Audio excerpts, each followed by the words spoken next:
Welcome back to the Crochet Crowd. So it's my friends over at Yarnspirations.com. Today is the Bernat Herringbone crochet blanket. Intermediate level, very fabulously textured, and using Bernat blanket yarn today. So we're going to be going through the steps on how to do this. So when you're looking at this, it seems obvious to start from the bottom and then work your way up. That's not how this one is done today. So it also has a step-by-step tutorial in format that you can see here, and we are going to also do it in video format just so that you understand it, and there is a crochet diagram available. So let's talk about the procedures on starting to make this. So when you're looking at this blanket, you're gonna notice that these are a large band like this. This is added on afterwards. So when we go to start this, we're gonna start immediately with the herringbone and then finish on the other side, and then these bands here will be then added to the blanket afterward, and then if you would like to do your fringe, you can do that too. So I'm gonna leave the fringe off of this video today. We do have several tutorials available on Yarnspirations as well as the Crochet Crowd learning channel for how to do fringe, and you can follow the instructions that are available in this pattern for the sizing that you wish. So we're gonna be concentrating on the diagram today, and let's talk about changing the size just in case this is something that interests you today. When we go to look at this pattern, there is a repeat going on in this thing. So the band that we have right here, that doesn't really matter because it's just one stitch in each. Here it does matter in order to keep the balance. So in order to keep the balance, you need to chain in multiples of 6 plus 8. So you go 6, 6, 6, 6, and then when you're satisfied with the width of this, just add 8 more chains and you will have the balance for this. So you can see that the 6 stitch repeat as indicated here. So you're going to notice that there's several steps that go in. So you can see that this chain 3 jumps down in front, and so that's going to be what's happening on this particular one. So the nice thing about this particular blanket is that every other row is working on the back of it. So when you're jumping down in front, you can physically see that. So it's not like something that's going to happen behind the work that you hope that when you turn it, it's going to be there. This, when all you're doing the fun stuff, is going to be on the front side. So when you really look at this particular element, you're noticing that the double crochets are separated by chains. So it's almost like a framework in behind, and the stuff that's coming down in front will fill out and make it look more solid than probably truly that it is. So it's still gonna be solid, but my point being is that in behind it's not just all double crochets, just to make it even heavier. So I think we're ready to go. Let's begin, and we're just gonna do some swatch work today, and I'll demonstrate how to do this, and then we'll demonstrate how to do that band. So let's begin. I am using Bernat blanket yarn in order to play, and we are going to begin with the slip knot. So we need to chain a certain amount, or you can do the multiples. It depends on what you would like to do today. So you can either chain in multiples of 6, 6, 6, 6, and when you're satisfied add 8, or you can chain 110 and have the exact sample. So choose the way that you're going to chain, and then I will be right back here just a moment. So I'm gonna do the multiples of 6. So I'm gonna do 1, 2, 3, 4, 5, 6. Satisfied, yes or no. If not, do another 6, and then when I'm happy with it, just add 8, and or chain 100 or 110 if you'd like the sample itself. So whatever you decided to do, we're now going to work your way across that same chain. So you're going to go second chain from the hook, so just turn it here, and you were going to go second. Because this is Bernat blanket, I always say to turn around and get the back hump. If you do that, it creates a really large space that's very visible. So what I'm recommending in the Bernat blanket here is second chain from the hook, go in so that there's 2 strands on top of the hook, pull through, and then single crochet. So you will notice that it will create a really large hole into this project if you do it on the back loop. So you see it now, but it will balance out. So then chain 1, skip the next chain out, and single crochet the next, and you're gonna do that all the way across on your chain. So chain 1, skip the next one, and single crochet in the next one, and etc. Please do this all the way across. This is row number 1. So when you get all the way across, you'll end up with the single crochet at the end. Let's turn and work and begin row number 2. So the first side here is the right side, so we're now going to look at the wrong side, and we'll begin row number 2 in just a second. So in row number 2, we're going to begin, and we're gonna single crochet, and we're gonna chain 1 and then single crochet in the first one, and we're gonna match exactly what we see. So we're gonna chain 1, skip the next chain 1 space, and single crochet in the next, and you're gonna do that all the way across. So you're matching exactly. So chain 1, skip the next one, and single crochet in the next stitch. So when you're skipping over a chain 1 space. So chain 1, skip over the chain 1, and single crochet in the next, and please do this all the way across. This is row number 2. So I'm just coming up to the end, skip the last, chain 1 space. I've already chained 1 and just single crochet in the last, and let's turn our work and begin row number 3. So row number 3, we're going to begin the fun stuff of doing the herringbone idea, coming down and then back up. Let's begin row number 3. As we begin row number 3, you're going to notice that the last 2 rows here were single crochets. Those are only when we're getting this blanket started, so we don't end up with major spacing at the end of a blanket. So now we're going to be changing up our idea. We're going to create the herringbone coming into this particular one, and then when we come back going across, you're going to notice that it's going to be different in the way that we're going to do that. So you got to watch that. So let's begin row number 3. You're gonna chain up 1 and you'll do 1 single crochet in the first single crochet, and then you're going to chain 3. So 1, 2, 3. So you're going to come down to where this one is right here. So see this chain 1 space? You're skipping that one and going to here, and you're going to go right into that space. Okay, do you see it? And slip stitch. So pull through and through, and then chain 3. So 1, 2, and 3. So you'll skip the next space that you see here and just go right to the single. Okay, do you see that? So let's go again. So chain 3. So 1, 2, 3. So you're gonna skip this space, which is immediately after, and look at the second space and go second down. It's almost like that battleship game, if you remember as a kid. Maybe I'm dating myself, but remember that? I sank your battleship. So you're just looking at like a grid format. So you're gonna slip stitch down there and then chain 3. So 1, 2, 3. So skip the next chain 1 space that's coming and go right into the single. So you're doing that all the way across. So chain 3. So 1, 2, 3. So you skip the first space that you see, go to the second over and second down, and slip stitch, and then eventually you'll come to the other side. So you're gonna chain 3. So 1, 2, 3, and the only option is you skip the next space that's coming and just go right into the next single crochet.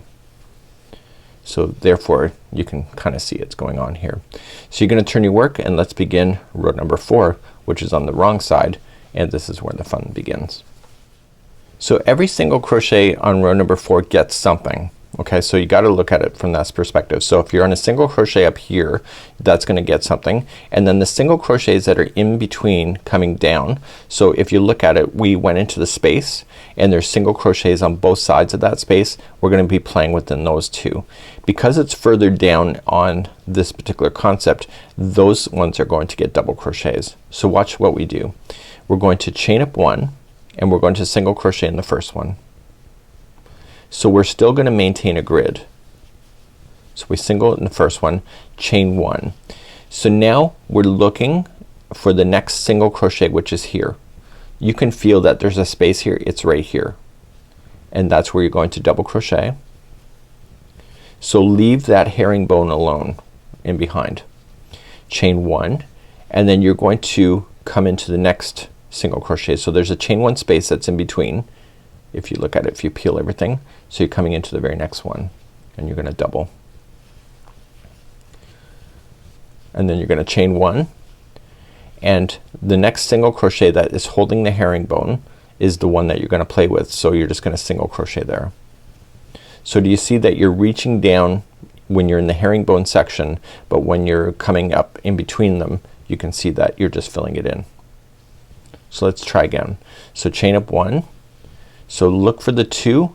Think about like bedpost pillars or something for your mind. So just double crochet in the first single crochet that you see, chain 1, and then double crochet the next one. So there's a chain 1 space that's between those, and then chain 1 and then come back to the top.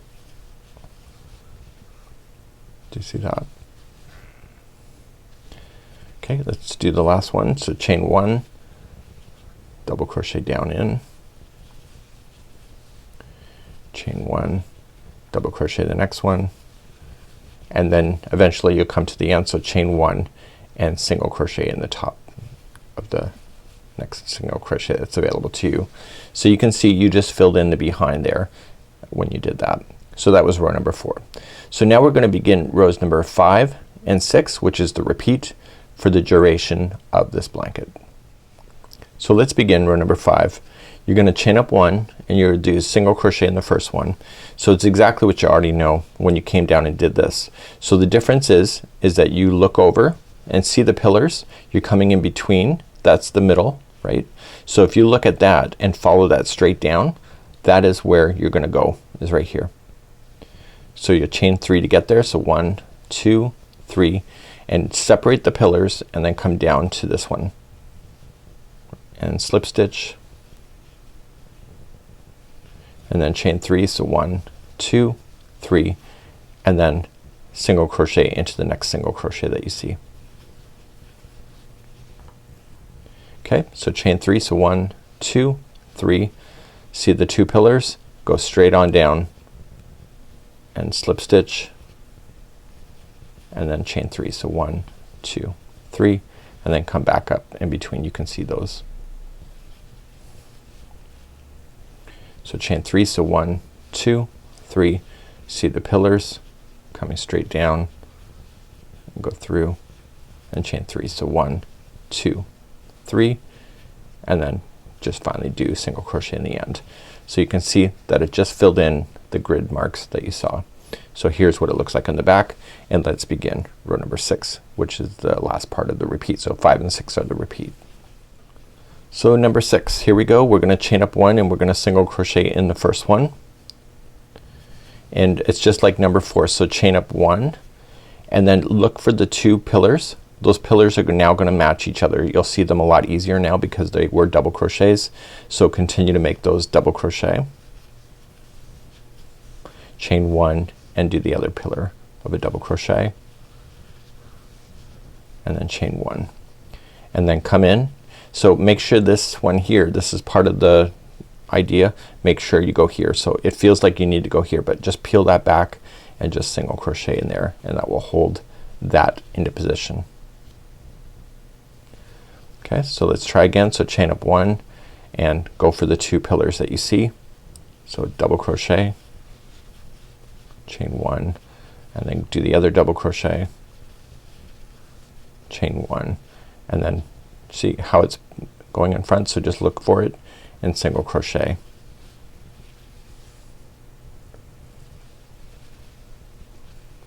You don't need to check it like that. I'm just doing that for demonstration purposes. So you're just gonna work your way all the way across in the same motion, and then that's it. So we're gonna be talking about the repeat in just a moment. So when you get to the very end, don't forget to single crochet that last one, and this was the end of row number 6. So eventually we have to be conscious on how we're gonna finish this thing, because you will see that there's gapping. So I'm sure there's gonna be something there, and let's go through the information on being able to do the repeat. So let's go through the repeat of this. You're going to do now rows number 5 and 6 over and over and over now until the project measures 52 inches, and you want to end on the wrong side, just like you see. So we want to end on the wrong side, and we're going to fasten off at this point. So you just want to fasten off once you get there. So you won't be there yet if you're just following this for the first time, and you want to weave in your ends. So when you weave in your ends, what I would recommend you do, just weave it in to the actual stitch work itself, and when you're crocheting right up over top of this stuff, then you can just trap it right underneath and it will catch. And the secret to Bernat blanket like this is that if you're weaving in one direction, I would also weave it back in the opposite direction. So I've been working this way, so I would turn this around and just kind of weave it through and bring it back in the opposite direction as well. I've learned that over the years with the thicker yarns, that it's better to go in two different directions when you're weaving in. So when you go right up over top of these stitches, it'll get stuck right underneath. So I'm gonna leave that until I'm done. So I'm on the wrong side, so I want to turn it to the right side, and we're going to begin the top edging of this particular idea. So we're going to grab the yarn again, and we're just gonna go into the top corner, and you're just gonna fasten on. So you can do a standing single crochet if you wish. So if you go through So if it's already in the hook and you go through and pull through, if you pull through 2, that's a standing single crochet. So you're going to go into each one of the stitches and chain 1 spaces across this blanket. So the next one is a chain 1 space. So go right up over top of your stragglers and catch those underneath. So the next one's a double crochet, so go in the double crochet, and then the next one's a chain 1 space. So pretty much every other stitch is a chain 1 space. So you're gonna wanna do that all the way across on your project, and this is the top edging, and we will be back in just a moment. So just single crochet in each of the stitches and chain 1 spaces across. So I worked my single crochet all the way across this, so I'm just gonna turn my work, and we just continually just chain up 1, and now that you've established it, it's just 1 single crochet in each of the stitches. And then when you get to the other side, just turn again, chain 1 and single crochet back. So you want to do this enough times so this will measure a total of 4 inches. So when you're measuring it from the front side here, this should be 4 inches tall. Once you get to 4 inches, then you can fasten off, and then what we can do then is then begin to do the bottom side of this to be able to finish off the other side. So I'm just gonna single crochet my way across, and what I want to show you is how to fasten off with a tapestry needle, and that will be in just a moment. So let's just pretend we have our 4 inches done. So when you get to the end, you want to just cut this yarn long enough so that you can make it into a yarn tail so that you can use it to sew. So you're just gonna pull through. Now I found with myself is that if you weave in the final edge of anything, it'll always pop out, just as the law of crochet. So if you pop it through a tapestry needle, and then you just pop it through the bottom underneath the stitches, so don't you dare touch those outside so it doesn't show, and you're gonna pull through, and when you pull through you wanna pull it taut but not enough to change the shape, and you're gonna go a slightly different path back. It's all just staying within inside the stitching, and then one more time back in the opposite direction. So if you do this back and forth a total of 3 times, it should never fall out on you, and that's how you would fasten off. So let's begin, and we're gonna turn to the bottom edging. So we're gonna turn this upside down and start on the right side and begin to do the opposite side so that we have the band on both sides. To do the bottom edging, you're just gonna restart your yarn, and because I had you doing the nice stitch work, you're just gonna follow the stitches across. So just do a standing single because it looks nicer. So when you pull through, there should be 2 loops, and pull through 2. So we do have videos on standing single crochets. So like before, there is chain 1 spaces, so you're just gonna feed those with the single crochet as well, and the next one has to be a stitch if that was just a chain 1 space. So you're just gonna feed these in all the way across just like you did before, and I'll see you at the end of the row. So just 1 single crochet in each of the stitches or chain 1 space across. When you get to the other side, just simply turn your work and chain 1, and you'll do 1 single crochet in each. Like before, you want to make this band a total of 4 inches tall. So you're just gonna go back and forth and make sure they both look the same and get your 4 inches. I've already shown you how to fasten off, so at this point I'm gonna leave this for you, and then we're gonna move on to do the final border, which is the trim, and then you can do the fringe if you'd like to as well. So let's cover on how to do the final trim. So obviously you'll have a lot more herringbone, you'll have a lot more band, but this is pretty simple. When we go to start with this one, we're going to start with the right side facing up, so you should see the herringbone. The other side doesn't have it, and you just start off in the corner, and you're just going to go 1 time around and just do a standing single to start, and you're gonna do 1 single in each. Now when you get to a corner, you need to, and we'll finish this corner when we get back around, but you need to put in 3 single crochets so that you can do the bend that will happen. So let me get to the other corner and I'll show you how to do that in just a moment, and show you how to go down the side. So when you get close to the corner, the last stitch is the corner, so make sure you put in 3 single crochets, and that will allow it to bend and then turn the corner. So let's add 1 more. Now when you're going down the side, you just have to equally space those out. So just starting and just equally. So if it's starting to push in like this, it means that you're going too quick, and if it's starting to ruffle out like a dress, assuming that your dress is ruffling, then you are adding too many stitches too close together. So it's a fine balance, And make sure that you go right into some chain work. Don't go into a space, because if you go into a space it'll hold that space open. So go right into the chains work itself and just equally space all the way down. So when you lay this down, I would do probably about a foot or so and lay it down and see if it's gonna lie flat on you, and maybe you'll have a perspective on how to do the remaining of the side. So when you get to the very last stitch, which is the first one here, you want to chain 3. So 1, 2 and 3. So I've been crocheting a long time that I can get that to go pretty much the first time.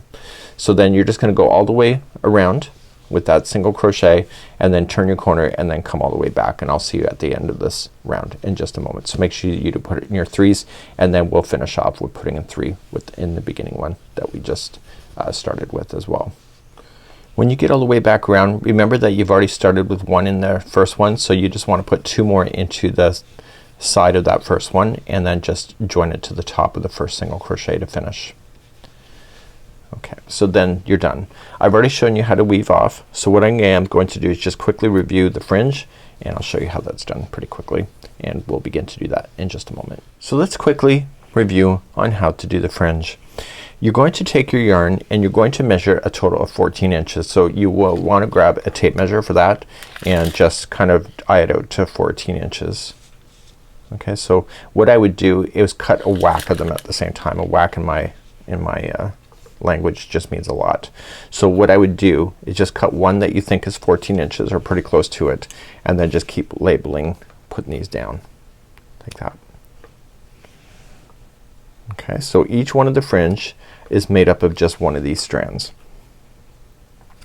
And what you're going to do at the end of this is that you'll just lay the blanket down, and then if there's any discrepancies in the height, you will just equally trim that across. So once that's done, you're then going to take this and you'll look at the right side of the project.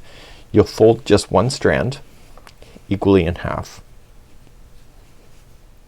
So now what you're going to do is take this and start on an edge and work your way across. So when you go to stick it in, stick your hook from the back side coming to the front. It matters. So you're just gonna put the loop on and pull through. This loop here, when it crosses over top of this, will appear nicely equal on the front side of the work if you access it from the back side. So just spreading it open and pulling the 2 strands through, and see this crossbar, it will be on the front side of the work. So if you went the opposite way of going down and then pulling it through, this would be on the back of the project. So doing the next one, just fold it equally in half and go from the back in the next stitch, pulling it through, and then just splitting it and pull it through. And you're just gonna equally do that all the way across.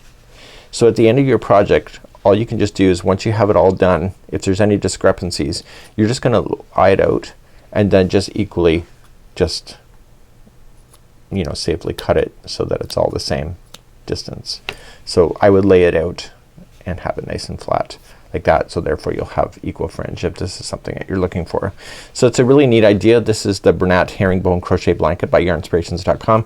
Please enjoy. I'd love to see your creativity, so make sure you share it with us here on on Facebook, and you can find more information on our Facebook for other free patterns as well as here on YouTube. Have a great day, and we hope to see you again, and here come the hands. Bye bye.